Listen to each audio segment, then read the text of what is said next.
bahwa hari ini kita sedang berada di fase di mana ada kelompok kaya semakin kaya, kelompok miskin semakin payah. Dan ini adalah sebuah sistem yang membuat saya pun secara pribadi ikut ambil alih bergabung bersama komunitas ini.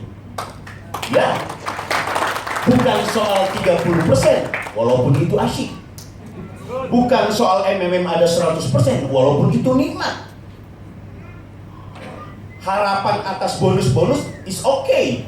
Tapi soal kesadaran kritis kita bahwa ini barang ada motivasinya, ada ideologinya, ada agenda yang paling substantif ketimbang uang. Kita akan bedah malam hari ini, sore hari ini, sampai besok pagi kalau perlu.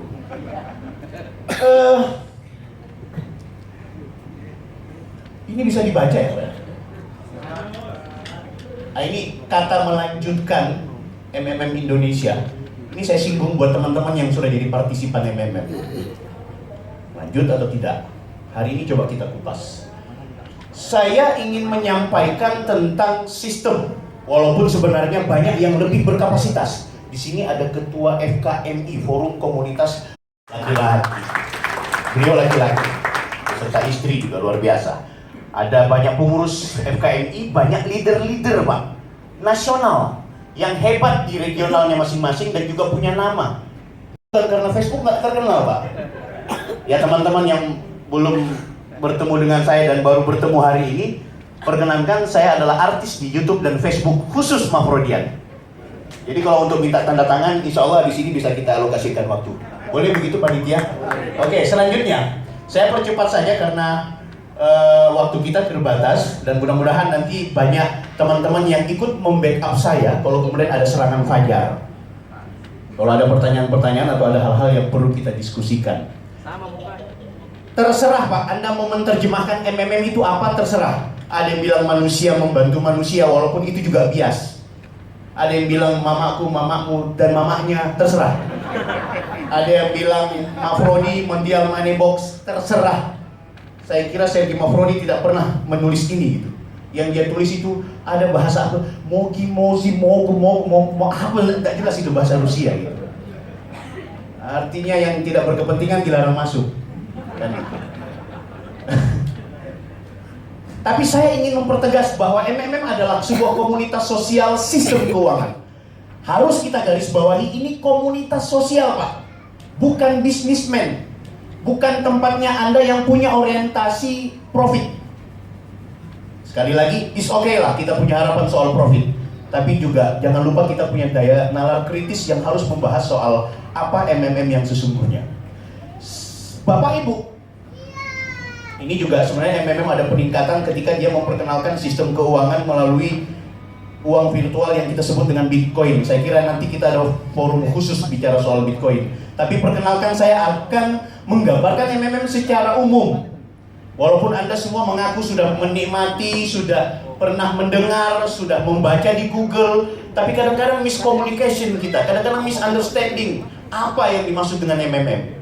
Saya ingin menggarisbawahi bahwa ternyata MMM adalah sistem keuangan revolusioner. Sistem keuangan revolusioner. Revolusioner ini nanti kita diskusikan, yang berbasis komunitas, ya kan?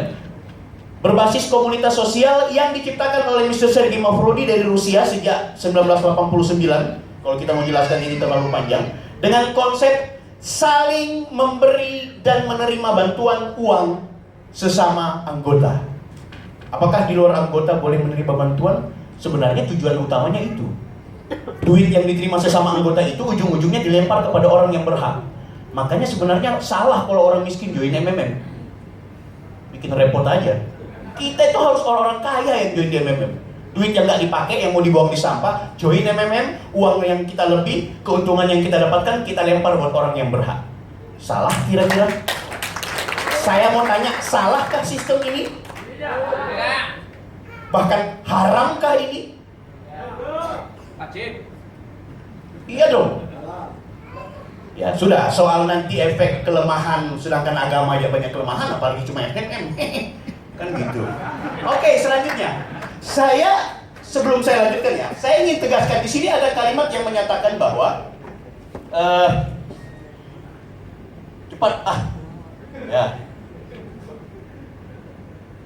Oi, ada kalimat yang menarik di sini. Ketika kemudian MMM menyatakan bahwa MMM adalah sistem keuangan revolusioner. Emangnya kenapa dengan sistem keuangan hari ini kemudian ada yang revolusioner? Revolusioner itu kan seperti gini. Maaf teman-teman muslim tahu yang namanya Nabi Muhammad SAW. Beliau juga disebut sebagai pribadi yang revolusioner. Ada visi dan ada gagasan yang revolusioner. Terkait apa? Dari peradaban jahiliyah menjadi peradaban yang benar-benar beradab.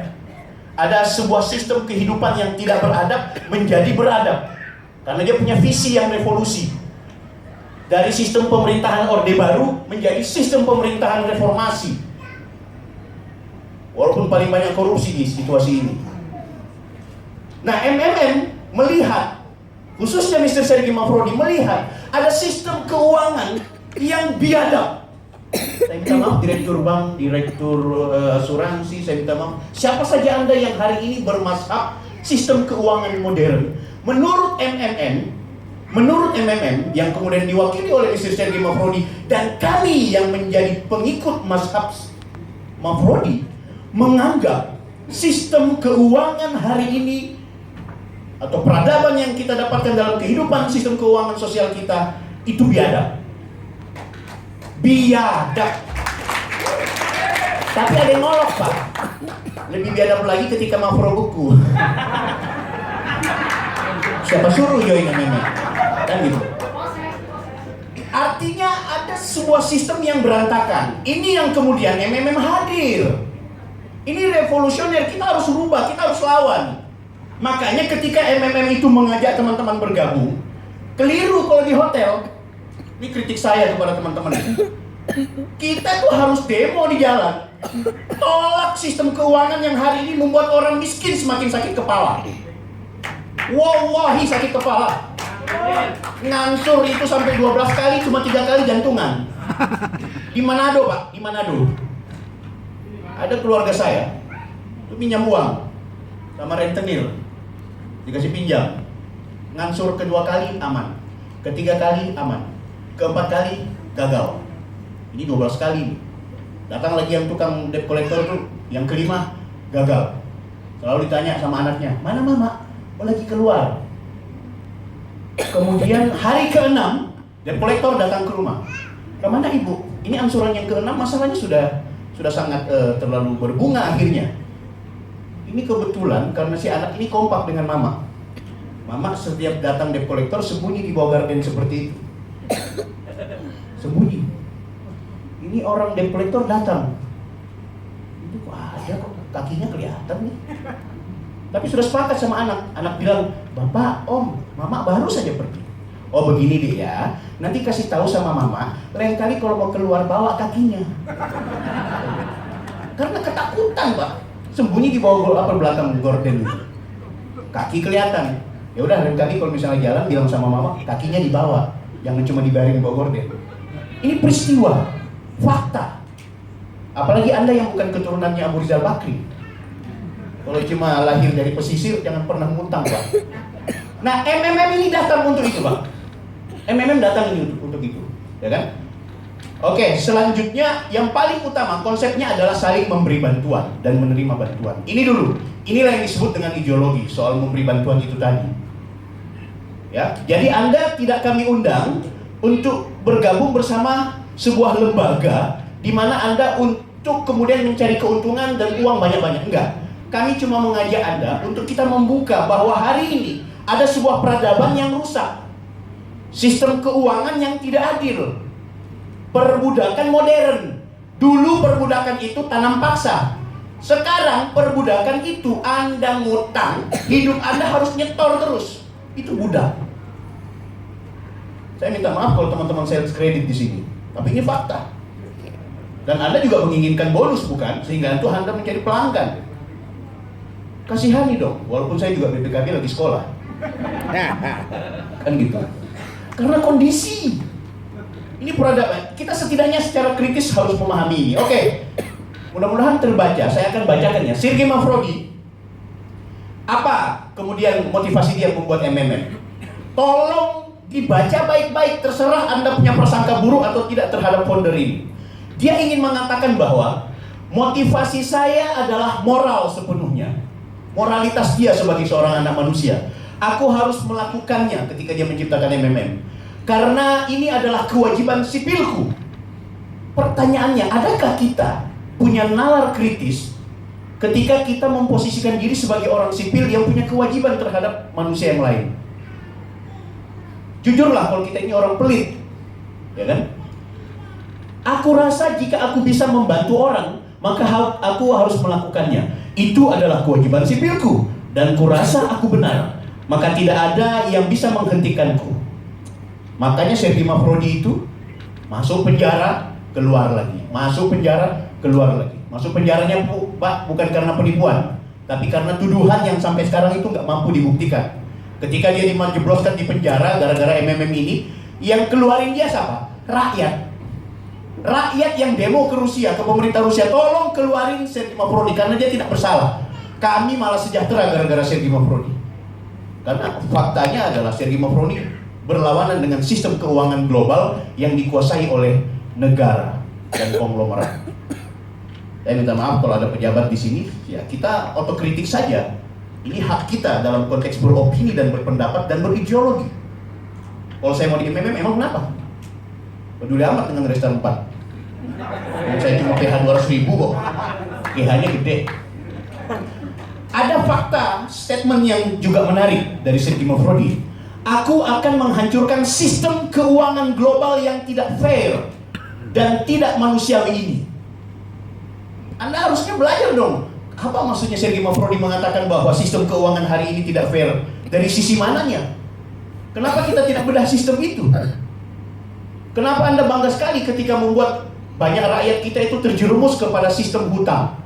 Yang notabene-nya adalah dalam agama saya meyakini itu adalah riba. Ya, tapi kita bukan bicara soal agamis lah, tapi kita bicara fakta. Sesuatu yang kita lihat hari ini dalam konteks sistem keuangan itu benar-benar menjebak, tidak adil. Maaf bapak-bapak yang hari ini bengkir, Anda lebih menikmati hasil Anda bersama corporation Anda. Tapi apakah kemudian itu juga memberikan banyak manfaat terhadap peradaban? Ini yang kemudian menjadi kritik oleh Mr. Sergei Mavrodi. Kok bisa ada orang yang berdasi duduk dengan berpangku di kursinya dengan nikmat kopi dan tehnya, mendapatkan gaji yang besar, sementara ada orang yang jerih payah keringatnya itu keluar deras, itu diparit-parit, gajinya kecil. Ini sistem keuangan yang kurang ajar.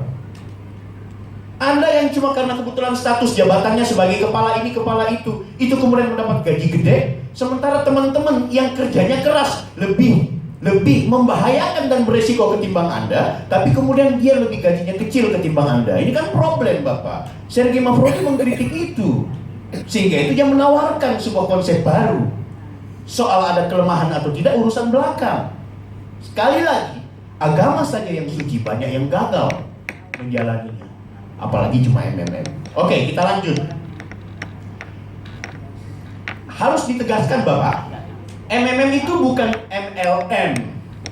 Saya minta bantuan nanti dari leader barangkali yang lebih paham. Kenapa kemudian kita tidak mau disamakan seperti multi level marketing? Walaupun kita semua X mungkin di MLM. Saya sih bersyukur saya bukan pekerja di barang-barang seperti itu, karena memang saya latar belakangnya aktivis.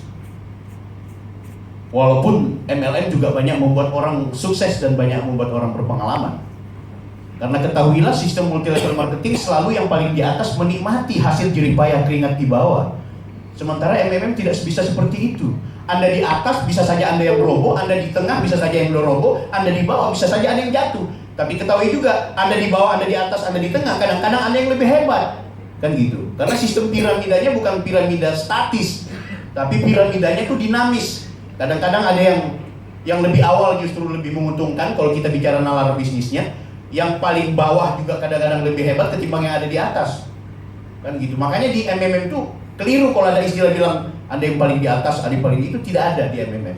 Hanya karena tuntutan secara struktural, mau tidak mau ada yang duluan gabung, ada yang kemudian belakangan. Oke, nanti kita bicara selanjutnya. Ini dia. Saya mau ulangi dulu. MMM bukan bank, walaupun kemudian ada kemiripan dalam soal sistem. Nanti kita bisa bedah itu, cari home sharing atau cari pelatihan khusus. Tapi ini gambaran umum saja. MMM bukan tempat untuk berinvestasi, jadi Bapak keliru.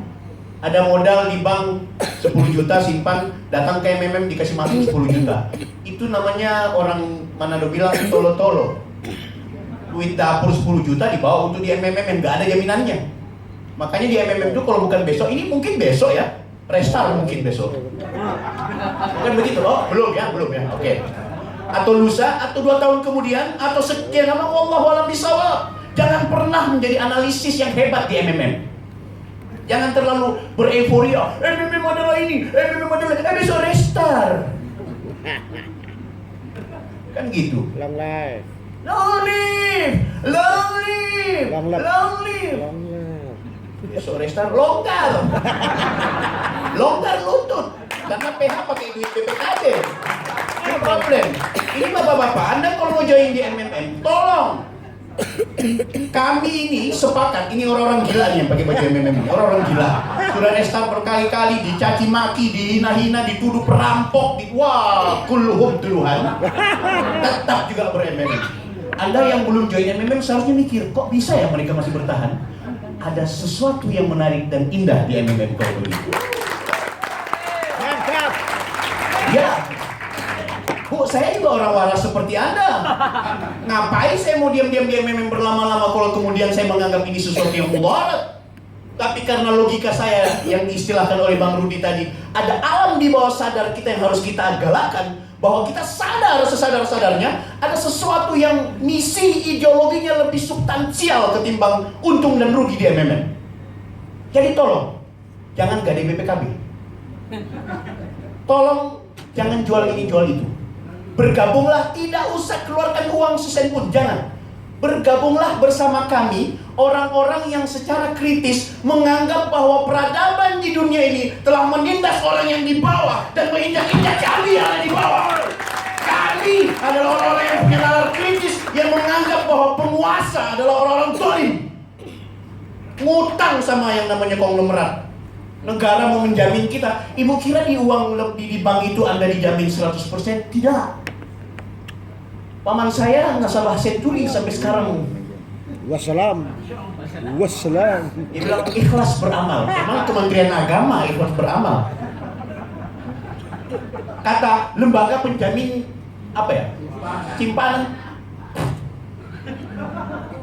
Coba kasih koleks 3 bank atau 1 bank lah. Anda kira mampu dijamin? Bagaimana lembaga negara yang utang kepada bank mau menjamin bank? Lucu. Lucu nggak? Ada sebuah lembaga yang menjamin uang Anda yang Anda simpan di sebuah lembaga keuangan. Dijamin Pak, dijamin. Bahasanya seperti itu. Tapi yang menjamin ini punya utang sama lembaga itu. Ini lucu. Kalau ada yang marah, maaf saja, saya rakyat. Ini hak konstitusi dan hak sipil saya menyampaikan kepada kawan-kawan. Hei, akan dibohong. Hei.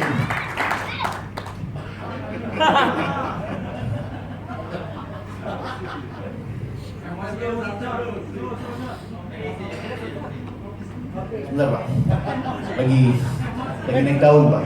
Kan katanya Pak Rudi emosi. Minum.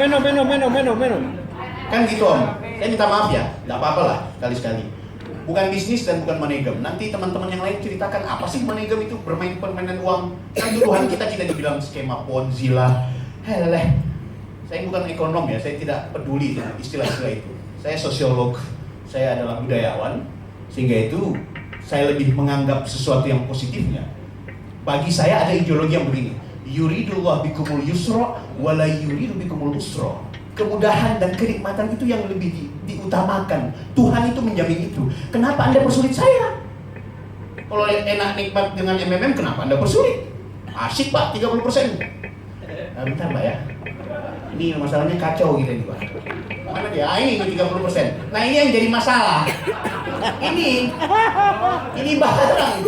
Ini barang yang jadi kacau. Kok bisa ada 30%? Ada yang bertanya, dari mana 30%? Maaf, lembaga keuangan yang kekuatan finansialnya juga besar, 0,4 itu sudah sangat tinggi. 1, apalagi 2% hebat sekali. 7%, wow, sangat luar biasa. Itu pun per tahun. Bukan? Ada yang punya deposito? Bukankah per tahun tidak ada yang lebih dari 10%? Per bulan 30%. Nggak gila kayaknya. Gila. Makanya banyak yang stres. Serakah. Kan gitu. Nanti Pak, soal bedah sistem kenapa 30% dari mana, apalagi ada yang bilang ini hukumnya halal atau haram. Aduh, saya kadang-kadang mau tutup identitas saya sebagai penganut pengajian. Saya ditarakan itu di sidang sama MUI. Satu-satunya lembaga Majelis Ulama Indonesia di Indonesia ini yang memfatwa haramkan MMM di Kota Tarakan. Saya di situ. Saya merasa tertantang, kok bisa ada ulama yang mengharamkan sesuatu yang masih debatable, masih perlu didiskusikan. Saya ditangkap waktu itu kebetulan saya manajer di Tarakan waktu itu. Diundang oleh MUI. Boleh saya cerita sedikit? Ya. Silakan Bu Ustazah. Ibu. Oh ya, leader kita juga. Jadi gini. Ini kenapa kemudian kami menolak ketika MMM difatwa haram, sesat dan riba?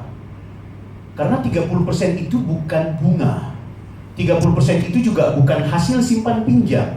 Karena dalam agama saya yang saya yakini, riba itu biasanya didapatkan ketika ada proses mengambil keuntungan dari setiap transaksi. Saya pinjam 1 juta, saya kembalikan 1.300.000. Itu syarat yang saya lakukan atau yang diberikan oleh lembaga atau personel tertentu. Kecuali saya pinjam 1 juta dan saya atas kesadaran memberikan tambahan 300.000 atau 30%, itu tidak masuk dalam kategori riba. Tapi kalau Anda yang maaf sebagai rentenir, saya minta maaf banyak rentenir di sini. 1, 2, kemudian Anda di lembaga keuangan. Loh, Bu, ini ajaran agama saya. Saya tidak tahu agama Anda, ya kan? Tapi faktanya kami hidup di Indonesia ini juga bingung. Di satu sisi juga membutuhkan lembaga keuangan karena terlanjur selama berabad-abad yang kami percaya lembaga keuangan itu. Karena memang hebatnya dia itu membuat kami percaya. Maaf, saya minta maaf kalau ada bule. Sepakat gak kita semua di sini ketika kita punya penglihatan tertuju kepada seorang bule, orang asing yang kuning rambut wajah sampai dengan itunya yang kuning itu, sepakat gak kita ada semacam secara perasaannya, secara psikologis melihatnya something yang berbeda dengan kita yang pribumi. Bule. Dalam stigma kita menganggap bule itu lux. Stigma pikiran kita, mindset kita menganggap bule itu superior. Ini dalam teorinya Edward Said mengatakan istilah orientalisme. Mereka mentimurkan timur, jadi yang menerjemahkan orang timur itu barat. Dan barat menerjemahkan tentang barat, dan orang timur mengiyakan. Jadi begini, orang barat, timur itu begini, primitif. Timur itu keterbelakang. Timur itu jelek. Itu kata orang barat. Nah kita orang timur, enggak. Memang iya. Makanya begitu, ya kan? Nah psikologis ini membuat kita seolah-olah sistem peradaban, kehidupan sosial yang selama ini berjalan, kita menganggap bahwa itulah yang terbaik. Padahal ada hantu di balik udang, ya kan? Ya cuma kita tidak kupas di sini lah. Nanti kita kupas mangga sama-sama. MUI, saya ditanya kenapa kemudian teman-teman mereka kan bertanya dari mana 30%? Sebenarnya keliru bertanya 30% dari mana. Karena 30% itu ya memang dari sistem. Memang sistem yang atur. Dari mana? Yang tanya dari mana? Mungkin pertanyaan yang bagus, bagaimana bisa Anda membayar tambahan 30% kepada partisipan sementara tidak ada bisnis di sini? Aduh, kalau kita mau mengupas ini cukup panjang ya. Nanti kita ada sesi dialog yang kemudian bisa kita diskusikan. Tapi saya ingin tegaskan kepada MUI bahwa MMM ini pertama bukan bisnis, kemudian yang kedua kami bukanlah menganggap atau memposisikan 30% itu sebagai sebuah bunga, melainkan sebuah sistem yang diatur secara otomatis yang kemudian 30% itu dibayarkan oleh partisipan baik yang lama dan juga yang baru. Nah ini menjebak memang. Ya tapi ada pertanyaan, kenapa di situ ada tertulis buy and sell makro, jual beli makro? Dalam Islam itu jual beli itu harus ada barang yang jelas.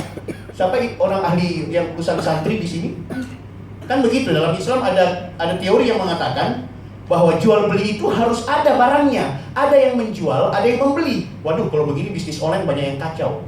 Bukalapak, sekian.com itu habis. Kalau kena fatwa ini saya bilang, berarti MUI di Tarakan kebetulan tidak update. Mereka lupa bahwa ada fatwa MUI tahun 2004, MUI pusat mengatakan jual beli mata uang, jual beli online itu sepanjang memiliki manfaat itu hukumnya halal. Ya kebetulan di Tarakan sentimen ketua MUI-nya kebetulan pemain MLM, makanya kehadiran MLM kacau dia, makanya dia bikin fatwa kan gitu. Harus ada barang. Loh saya bilang di MMM sebenarnya ada barang. Mana barang? Tidak ada nih, cuma angka-angka tertulis. Nah, terakhir saya bilang, saya mau tanya, ketika Bapak membeli pulsa, perlihatkan ke saya mana pulsa. Oh, dengan hebatnya kemudian dia memperlihatkan handphone bintang 88 pagar, ketahuan pakai Telkomsel. Waduh Pak, itu juga cuma angka-angka Pak. Mana pulsanya yang dimaksud dengan pulsa itu mana? Loh itu angka-angka. Kebetulan pulsanya sisa 1.000. Pede sekali dia. Mohon maaf Pak, ini juga angka-angka. Tidak ada barang di situ. Nah tapi ini bermanfaat. Loh, Bapak kira Mafro kalau jadi dirupiahkan tidak bermanfaat? Apalagi Mafro yang tidak beku hari ini. Gila Pak. Kebetulan waktu itu saya punya Mafro itu ada sekitar 200 juta. Lumayan, saya perlihatkan. Nih Pak, kalau saya GH, Mafro ini berubah menjadi IDR. Kan luar biasa sekali. 5 jam lagi. Oke, sebentar.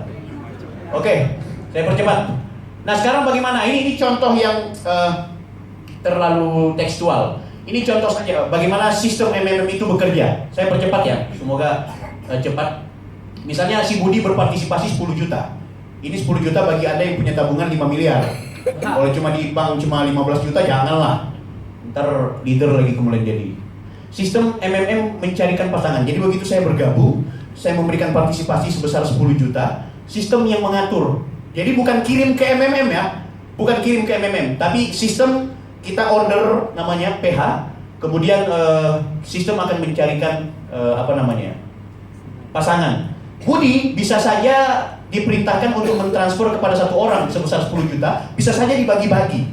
Saya percepat saja. Ini karena saya mau tidak mau teman-teman yang lama kita harus cerita dari awal karena banyak partisipan baru yang kepingin mencari tahu. Nah selanjutnya memberikan bantuan, simulasinya seperti ini. Budi memberi 10 juta, dia order lewat MMM. Ingat ya, Budi belum mentransfer duit, belum. MMM kemudian meminta kepada Budi transfer kepada Ani yang kebetulan dia dokter sebesar 5 juta, kepada Adi kebetulan astronot sebesar 2 juta, dan juga kepada Abi sebesar 3 juta. Ya kan? Berarti total berapa nih? 10 juta. Bisa saja Budi cuma transfer ke Ani 10 juta, tapi sistem biasanya secara acak. Nah ini yang uniknya sistem. Oke, saya percepat saja. Selanjutnya, apa selanjutnya? Nah, Budi setelah memberikan bantuan, setelah mentransfer duitnya kepada calon kepada orang yang menerima bantuan itu, dia cukup diam, cukup tenang. Paling bagus lagi kalau dia kemudian mengkampanyekan apa itu MMM kepada banyak orang. Kalau cuma diam juga, itu ntar kena riba, tidak ada aktivitasnya. Makanya banyak orang bilang di MMM itu rata-rata pemalas, karena mau menunggu 30%, akhirnya cerot. Selanjutnya tinggal menunggu bulan depan hingga dapat mengajukan permohonan bantuan. Setelah memberikan bantuan, Anda berhak menerima bantuan. Sebenarnya kapanpun boleh meminta bantuan, tapi paling bagus kasih genap saja 1 bulan supaya benar-benar jadi 30%. Kita percepat. Selanjutnya 1 bulan kemudian, saatnya Budi meminta bantuan kepada sistem untuk mencarikan pasangan. Jadi Budi bilang ke MMM, ini bahasanya seperti ini. Ane punya Mafro kan yang 10 juta selama 1 bulan udah meningkat. Mafro ya, karena uang rupiahnya udah dikirim ke orang lain. Jadi di akun itu cuma tertulis Mafro, mata uang, cuma angka-angka. Hai M, yang Mafro 10 juta ini udah berubah jadi 30% tambahan. Berarti 10 juta tambah 30% jadinya 13 juta. Selanjutnya, di saat ini kemudian Budi ketika meminta kepada sistem, maka sistem akan mencarikan pasangan. Budi dengan total yaitu berapa kalau dia 10 juta? 13 juta. Budi kemudian meminta kepada MMM dan MMM memerintah kepada Hulk dan Tom. Hulk transfer 10 juta, Tom mentransfer 3 juta. Berarti Budi menerima 13 juta. Siapa Hulk? Siapa Tom? Bisa saja dia adalah orang lama yang kembali berpartisipasi, bisa saja orang baru yang baru mau join. Bisa saja. Terus bagaimana kalau tidak ada yang mau transfer kepada Budi? Kasihan dia loh, Nazom. Begitu. Ya itu nanti kita bedah, karena ini saya secara umum saja. Nanti kami akan klarifikasi bagaimana kalau misalnya tidak ada yang transfer, bagaimana kalau kemudian itu banyak hal-hal teknis yang sebenarnya itu bisa kita diskusikan di pom-pom sharing. Tapi ini gambaran umum dulu. Selanjutnya, Bapak Ibu, seluruh transaksi ini direct, langsung. Tidak ada kirim ke MMM, tidak ada. Tidak boleh lagi titip-titip. Tidak boleh ada leader-leader itu yang mulai titip-titip. Itu merusak itu. Termasuk saya dulu. Langsung, saya bergabung, saya pahami sistemnya, saya kuasai sistemnya, sudah, saya PH, langsung transfer kepada orang, tidak ke MMM. Oke? Sistem ini akan terus berjalan selama ada partisipan yang mengirimkan bantuan, baik itu orang lama atau orang baru. Selanjutnya, saya percepat lagi. Selain 30%, ya kan? Di sistem ini juga memberikan penghargaan bagi partisipan yang mengajak orang lain. Penghargaan. Yaitu sebesar 10% dari jumlah PH. PH itu profit hire, memberi bantuan orang baru. Jadi saya mengajak Pak Zainal bergabung 10 juta, saya dapat 1 juta tanpa mengurangi 30% miliknya Pak Zainal. Ya, ini gambaran umum. Oke, selanjutnya ini resiko. Walaupun saya tidak sepakat dengan istilah resiko di MMM, karena MMM bukan lembaga bisnis yang beresiko. Ini konsekuensi. MMM lancar, GH aman. MMM tidak lancar, berarti GH tertunda. Bukan tidak cair, tertunda. Saya tidak tahu apakah bahasa apologi, tapi faktanya begitu, tertunda. Oke, selanjutnya, resiko di MMM. Pertama yang jangan dilupakan, saya cuma mau bilang, Anda ukur ya, Anda ukur resikonya. Bagaimana mungkin akan beresiko kalau, ini Anda ukuran resikonya seperti apa? Kalau ternyata uang itu tidak ditransfer ke lembaganya, bukan ke MMM, tapi langsung kepada partisipan. Jadi ini tidak ada yang mengumpulkan uang. Anda ukur saja tuh kira-kira berisiko nggak? Karena kalau Anda ini ada yang nyimpan uangnya, biasanya owner lari. Banyak bukan kejadian-kejadian itu. Pemilik BO sudah dapat catatan merah dari aparat kepolisian gara-gara lari. Siapa suruh ikut-ikut? Oke? Jadi Anda ukur ya. Jadi Sergei Mafrodi tidak menyimpan uang Anda. Selanjutnya, ketika tidak ada lagi orang yang memberi bantuan. Jadi kalau orang tidak lagi PH, tidak memberikan bantuan di MMM secara serentak, tentunya ini akan bermasalah, ya kan? Tapi satu hal yang jangan dilupakan, selama masih ada iming-iming 30%, saya terserah apakah ini iming-iming atau fakta, tapi selama masih ada perputaran uang, selama masih ada orang yang menginginkan dengan kesadaran kritisnya, ada juga yang karena kepentingan bisnisnya, selama masih ada itu, maka MMM tidak akan pernah berhenti. Resiko selanjutnya yaitu situs resmi off. Jadi website kita itu off. Kalau dia off, ini bermasalah tentunya. Ya kan? Kalau sistem off, MMM Office AC off, maka MMM macet. Pertanyaannya, kenapa situs off? Berarti situs off jika internet sudah tidak bisa lagi. Anda ukur apakah mungkin internet tidak bisa lagi kita akses. Selama masih ada, mungkin kuota ya. Selama masih ada internet, selama itu MMM ada. Atau situs mati jika pemiliknya sengaja menghentikannya. Pertanyaan saya, dapatkah Sergei melakukan itu sementara reputasinya itu menjadi taruhan? Oke, Anda ukur saja itu. Situs off jika dihack. Sejauh ini MMM bagus-bagus saja, sistemnya aman, kuat, kecuali Anda sendiri yang teledor, kasih password kepada orang lain. Baru Anda bilang, akun saya dihack oleh hacker. Mana ada hacker? Hacker itu baik-baik saja. Yang salah itu Anda kasih email sama password sama manajer hajar, auto GH dia yang dapat. Baru marah-marah sama Sergei Mafrodi bilang, siapa kita sepupu? Tidak juga, kan gitu. Oke, selanjutnya tolong Anda pikirkan ya, seberapa besar resikonya ini. Selanjutnya, apa bedanya sistem makro dengan investasi bodong? Sudahlah, nanti Anda cari tahu sendiri. Intinya, oke, saya next saja, saya percepat saja supaya saya sudah dimarah sama panitia. Makanya saya bilang sama MMM, coba 1 minggu kita di sini, kan banyak duit PH yang masih balance. Pakai saja. Bentar Om ya. Oh sudah habis ya, sudah off. Ini situs off, bukan saya yang off. Terakhir kok, sisa 2 lembar. Nah ini bedanya. Ya itu tadi bedanya. Kalau yang namanya sistem investasi bodong, itu kirim tiket lah kadang-kadang, ada yang kemudian transfer kepada pemilik perusahaan. Ini yang membedakan kita dengan mereka. Selanjutnya ini, nah ini restart Pak. Resiko terakhir adalah restart. Apa restart? Restart bukan collapse, bukan tutup, bukan hilang. MMM sudah 3 kali restart. 4. Oh ya 6. 3 kali restart. Apa yang terjadi? Makro Anda, mata uang Anda masih tersimpan dengan rapi. Khusus pasca restart ketiga itu dihilangkan. Tapi akan ada skema pencairan. Ingat, hilang bukan pergi, bukan terhapus, tapi restart itu kembali dari awal. Makro dinyatakan frozen atau beku. Beku bukan hilang, beku pasti cair. Kapan? Tunggu saja. Oke, saya kira itu saja. Anda tertarik atau tidak, silahkan hubungi manusia-manusia gila. Dan terakhir, ingin saya tegaskan, gambaran MMM hari ini kami sangat dinamis. Di mana-mana kami punya aktivitas home sharing. Di seluruh Indonesia kami ada aktivitas. Jangan takut Pak, jangan malu. Ayo kami bersama kami. Bukan sulap, bukan sihir. Pokoknya datang saja. Ntar kalau rusak sama-sama. Selanjutnya kemudian terakhir saya ingin katakan inilah kami, inilah manusia-manusia yang